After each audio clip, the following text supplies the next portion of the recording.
Après mon petit café, je partais tirer un pneu sur la route.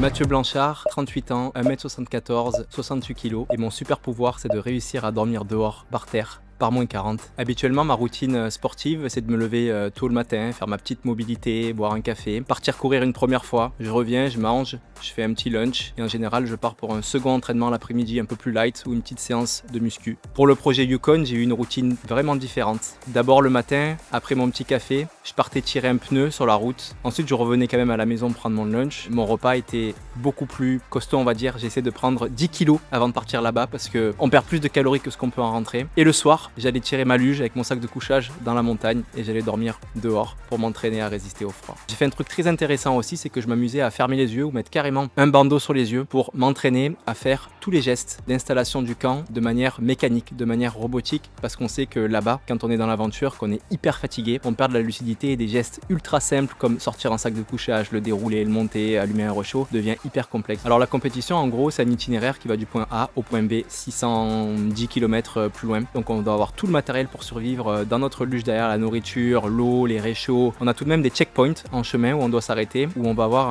une vérification médicale, donc ils nous vérifient surtout les doigts, les orteils, les lobes d'oreilles pour vérifier qu'il n'y ait pas des débuts d'engelure. Alors j'ai mis 7 jours et demi pour faire les 600 km et quelques, donc la moyenne c'était à peu près 80 km par jour. C'est une moyenne, il y a des jours où j'ai fait plus de 100 km et il y a des jours où j'ai fait moins de 70 km. Alors il faut savoir que le corps humain s'adapte super bien à la chaleur avec des adaptations au niveau des vaisseaux sanguins, au niveau de la capacité de sudation, etc. Par contre le corps ne s'adapte pas du tout au froid. Il n'y a pas des poils qui poussent, il n'y a pas du gras qui se met à se mettre sous la peau comme certains mammifères, donc il faut s'y confronter. C'est ce que j'ai fait en amont, en allant dormir dehors, en allant en haut des montagnes. Ouais, ça aide énormément la nourriture, c'est vrai que c'est aussi des rituels dans la journée. C'est cet arrêt, je m'assois sur ma luge, là, il fait froid, je me mets une grosse veste, je me mets en petite boule comme ça et je mange mon lyophilisé. C'est un moment un petit peu rituel qui va venir un peu couper la journée, revenir sur de la nourriture un peu plus naturelle, un peu plus normale, ça fait vraiment un bien fou. Et c'est vrai que dans les aventures, on fait que y penser à la bouffe. Le lyophilisé, c'est bon, hein, c'est de la nourriture un petit peu déshydratée, mais il y a toujours ce goût qui revient un petit peu similaire. C'est quand même assez fade. Ouais, c'est sûr que physiquement, j'étais pas mal détruit après la Yukon Arctic Ultra. J'avais super mal aux pieds, j'avais mal au releveur aussi, ces petits muscles qui permettent de relever les pieds, parce qu'il faut savoir qu'on court quand même beaucoup dans la neige, c'est assez instable, donc ça travaille énormément au niveau des pieds, des chevilles. Je suis quand même resté bien fatigué un mois et demi, et ça a mis du temps avant de retrouver l'énergie, de retrouver la motivation d'y aller, mais c'est normal, ça fait partie des aventures. C'est l'anniversaire de la course, ça fait quasiment un an que ça a eu lieu, oui, je me sens bien. Et ce qui est rigolo, c'est que quand on finit une course comme ça, on se dit plus jamais. Et je reviens hier de la Laponie où j'ai fait une autre aventure de ce type, donc ce qui montre bien que le cerveau humain est drôlement fait, puisqu'on finit par y retourner.